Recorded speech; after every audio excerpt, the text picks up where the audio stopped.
সুপ্রিয় দর্শক, আসসালামু আলাইকুম। কেমন আছেন সব? আশা করি আল্লাহর রহমতে ভালো আছেন। চলে এলাম আজকে একটা নতুন রেসিপি নিয়ে। চলুন তাহলে দেখেন আজকে রেসিপিটি।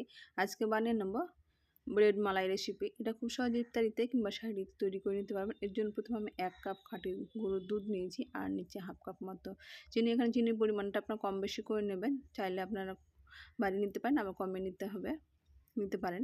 এখন এটা ভালোভাবে আমি ফুটিয়ে নেবো। চিনিটা ভালোভাবে গলে গেছে। এখন এই মুহূর্তে আমি নিয়ে নিচ্ছি বড় চামচের, এখানে 4 চামচ, 2 চামচ হবে। এখন এখানে হালকা আমি গরম জল দিয়ে এটাকে 2 চামচ কাস্টার্ড পাউডার, এটা হোমমেড কাস্টার্ড পাউডার আছে।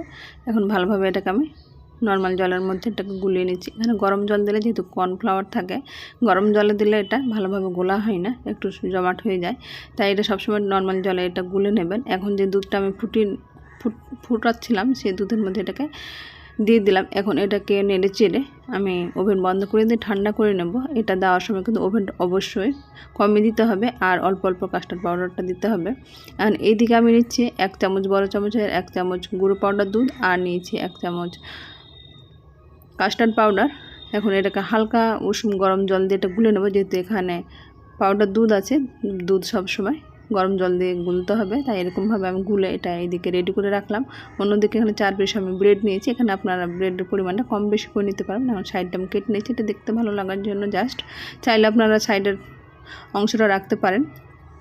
এখন এর মধ্যে যে আমি পাউডার দুধ আর কাস্টার্ড দুধ দিয়ে আমি মিশিয়ে রেখেছিলাম, সেই মিশ্রণটা দিয়ে এটাকে এখানে আমি বাটার, চাইলে আপনার বাটার দিয়ে এটাকে রেডি করতে পারেন। আমি এই কাস্টার্ড যেটা রেডি করেছিলাম সেটা দিয়ে এখন এটাকে আমি একটা পাউরুটি তার উপরে আবার বসিয়ে দিলাম। এখন এরকমভাবে আমি নিজের পছন্দ মতো করে আমি কেটে নিলাম। আপনারা নিজেদের পছন্দ মতো করে কেটে নেবেন।